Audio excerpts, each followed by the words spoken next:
اللہ کے نبی کہتے ہیں جنت کے 8 دروازوں میں سے ایک دروازہ باب الصلاۃ ہے. اس دروازے سے نماز پڑھنے والے پکے نمازی جائیں گے. اور ایک دروازہ باب الذکر ہے, قرآن کی تلاوت کر کے صبح و شام کے اذکار پڑھنے والے, اللہ کا ذکر کرنے والے اس دروازے سے جائیں گے. اور ایک دروازہ باب الصدقہ ہے, اللہ کے راستے میں ہاتھ چھپا کر صدقہ دینے والے باب الصدقہ سے جائیں گے. اور ایک دروازہ باب الصدیقین ہے, ہمیشہ سچ بولنے والے جنت کے باب الصدیقین سے جنت میں جائیں گے.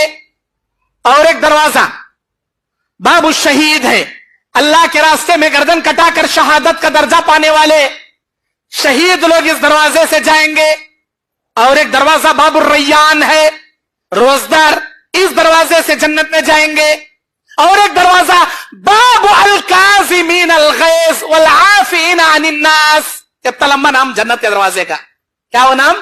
باب الکاظمین الغیظ والعافین عن الناس, غصے کو پینے والے, لوگوں کو معاف کرنے والے. یہ صفت رکھنے والوں کے لیے اللہ ویسا ایک دروازہ رکھا. جب اللہ کے نبی صلی اللہ علیہ وسلم یہ سب بول رہے تھے تو اللہ کے نبی صلی اللہ علیہ وسلم کے سامنے حضرت ابو بکر صدیق رضی اللہ تعالیٰ عنہ بیٹھے ہیں. پوچھتے ہیں اے اللہ کے نبی, آپ کی امت کا کوئی آدمی ایسا بھی ہے جسے اللہ تبارک و تعالیٰ جنت کے 8 دروازوں سے بلانے لگائے گا؟ کوئی ایسا بھی ہے کیا جنت کے 8 دروازوں سے جانے کی خوبی وہ رکھ سکتا ہو, جو نمازی بھی ہو, جو روزدار بھی ہو, جو ذکر اذکار کا پابندی ہو, جو اللہ کے راستے میں حد سے زیادہ صدقہ دینے والا بھی ہو, جو ہمیشہ سچ بولنے والا ہو, جو اللہ عز و جل کی رضا کی خاطر روزے رکھنے والا ہو, لوگوں کو غصے کو پی کر معاف کرنے والا بھی ہو, اور شہادت کا درجہ پانے والا بھی ہو. یہ تمام خوبیاں رکھنے والا کوئی ایسا بھی ہے جسے اللہ تعالیٰ جنت کے 8 دروازوں سے بلائے؟ نبی صلی اللہ علیہ وسلم نے یہ سنا تو آپ صلی اللہ علیہ وسلم نے بیان فرمایا, اے ابو بکر, جبرائیل علیہ السلام آئے اور مجھے بشارت دیے کہ آپ ان میں سے ہیں, اللہ تعالیٰ آپ کو جنت کے 8 دروازوں سے اللہ بلائے گا.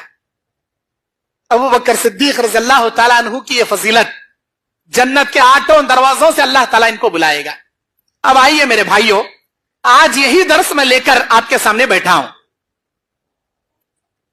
ابو بکر صدیق رضی اللہ تعالیٰ عنہ کے علاوہ ہم میں سے, آپ میں سے بھائی بہنیں, اللہ کے نبی 10 قسم کی نیکیاں ہم نہ بتا کو گئے دنیا میں صحیح احادیث کی شکل میں. 10 قسم کی نیکیاں, اگر ان نیکیوں پہ ہم عمل کریں گے تو ہم بھی انشاءاللہ جنت کے 8 دروازوں سے داخل ہونے والے خوش نصیبوں میں شامل ہو سکتے ہیں. وہ 10 قسم کے نیک اعمال آج کے درس میں بتانے کے لیے بیٹھا ہوں.